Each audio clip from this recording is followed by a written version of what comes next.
Welcome back to the pickaxeandroll.com Denver Nuggets film room. We're going to be looking at game 45 where the Nuggets were lucky to squeak out a win against Memphis, and maybe we're going to have a couple of film clips sprinkled in here every once in a while too. So let's take a look at some clips. Memphis' team defense against Allen Iverson in the first half was truly pathetic. You're going to see here Iverson's going to get the ball and drive the lane, and no one's going to step in and actually challenge him. They're just going to make a little swipe at the ball here and there, allowing him to get all the way to the basket. That was a typical drive for AI, and you're going to see several occasions where Memphis doesn't quite get the job done. Not a workhorse. If you're looking for a Clydesdale, I'm probably not your man. Like, I don't live to work. It's more the other way around. I work to live. Incidentally, what's your policy on Columbus Day? We work. Really? The guy discovered the new world. Afraid to even ask about victory over Japan Day.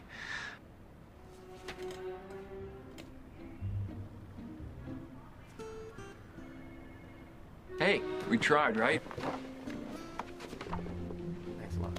Yeah. Get my resume.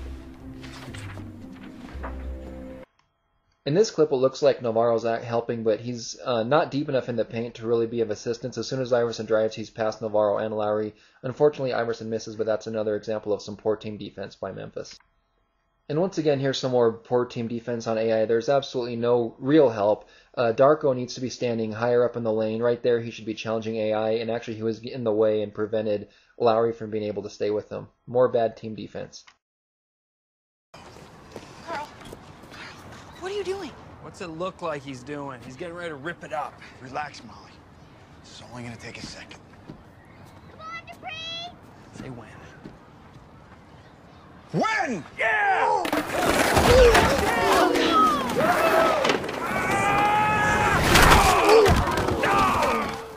Oh, I'm wrecked. Anthony Carter's great at passing up the floor to trigger a break because he keeps his balance and throws with two hands. Here Iverson tries it, but he's running, and he throws a one-handed pass that sails way over Clay's head. That's the right idea, but it's poor fundamentals. We all get tired of seeing Marcus Camby hanging out at the top of the circle, but in this play, he really makes a smart play. He doesn't have to make a sharp cut, but he just drifts in the lane and makes himself available for Iverson. Notice how he fills the open spot and ends up getting a dunk out of it. That's a smart play by Camby. You need to know about Mandy. Well, it turns out she's a total slut and is sleeping with half the male faculty. No. I'm sorry. My Mandy? Yeah. Sorry, Dupree. I would have never set you up with her if I would have known. Ever. Okay, kids, back inside. Let's go. Ever.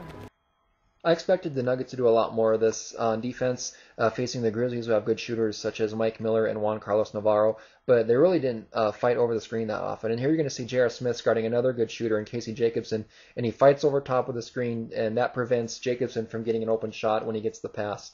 And then here you're going to see just solid team defense. J.R. helps out a little bit. Nuggets get a rebound, and it triggers a fast break. Rudy Gay showed what an explosive scorer he could be in the first quarter, and the Nuggets actually made a defensive adjustment here between quarters here at the beginning of the second quarter. You're going to see Rudy Gay is going to get the ball, and he's going to be immediately doubled by Nahara. And it's not a soft double. Nahara's right there on him, and they're trying to force him to pass, which they do, and that gets Andre Brown to take a shot, which is what the Nuggets wanted.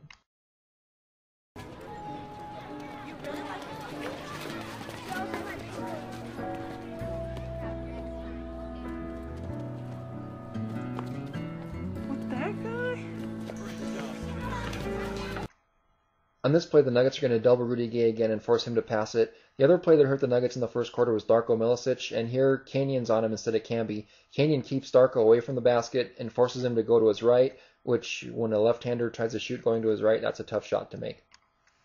Here's another example of the Nuggets fighting over top of the screen, and you're going to see Kuba Diawara is guarding Mike Miller, and he's going to go over top of both these screens to make sure he keeps pressure on Miller. Miller does come across the floor and get the pass, and Nahara comes off and double teams a little bit to keep Miller from getting anywhere. Nahara makes a great recovery and goes in and steals the pass intended for Warwick, triggers a fast break, and here Iverson's going to get in the lane and make a relatively easy shot for a Nuggets basket.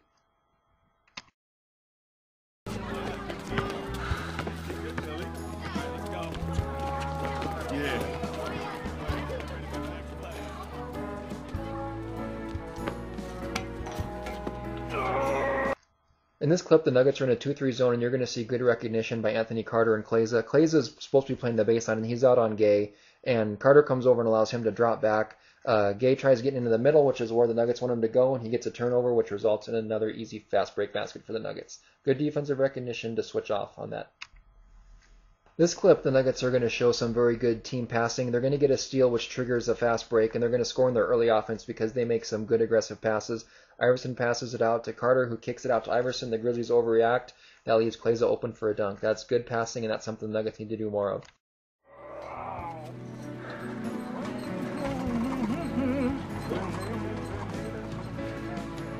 Afraid so. He's not even on the faculty!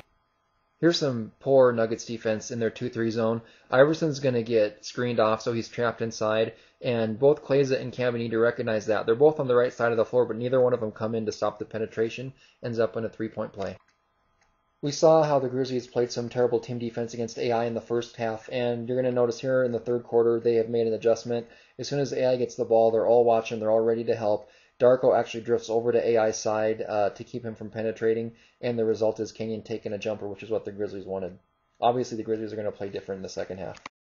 Would you be offended if Thompson asked you to get a vasectomy? What? Why would he want me to get a vasectomy, Carl? I barely know the Wait man. a minute, wait. Yes, I'd be offended. I love this set that the Grizzlies do here. They actually set a screen for a shooter by another shooter. Miller gets the ball, and Rudy Gay is going to come out and screen for him. Kleza has to stay out on Gay to make sure that he doesn't get the shot off, which results in a clean driving lane for Gay to get to the basket.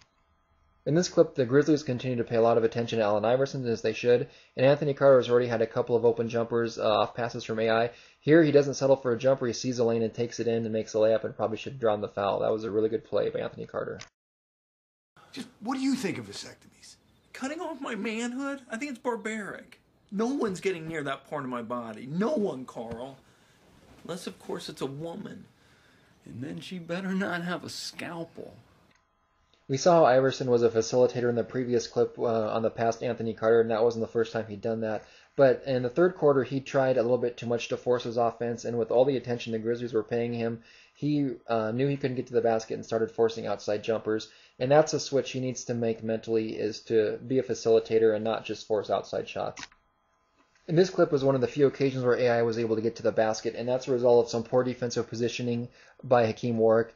Instead of staying back a little bit and being ready for the drive, Warwick steps up and lets Iverson go right by him. Because of that, Iverson gets in the lane and gets fouled. I said fine! Look, I don't know what you did, but she just talked to Molly. She's freaked out of you right now, man. Neil, what are you saying? I can't come into your house right now. You cannot come in here. She said so, man. She makes the rules. You know what? I don't need this, Neil.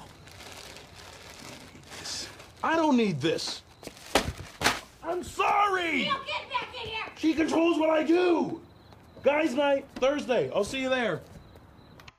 We saw earlier how the Nuggets were double teaming Gay as soon as he got the ball. And in this clip, you're going to see they don't do that. And the reason for that is because DOR is playing really aggressive, tight defense, which will prevent him from getting his outside shot off.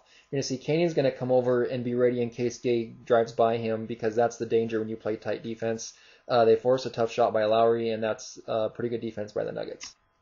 As we saw previously, here in this clip, DOR is going to be playing tight D on Gay again, and here's the danger in doing that. Gay's a tremendous offensive player. He's going to get going to the basket and ends up clearing space by doing a nice step-back jumper. If I hold my hand up like this, the Nuggets bench won't have any idea what play I'm calling. They'll have no idea what's about to hit them.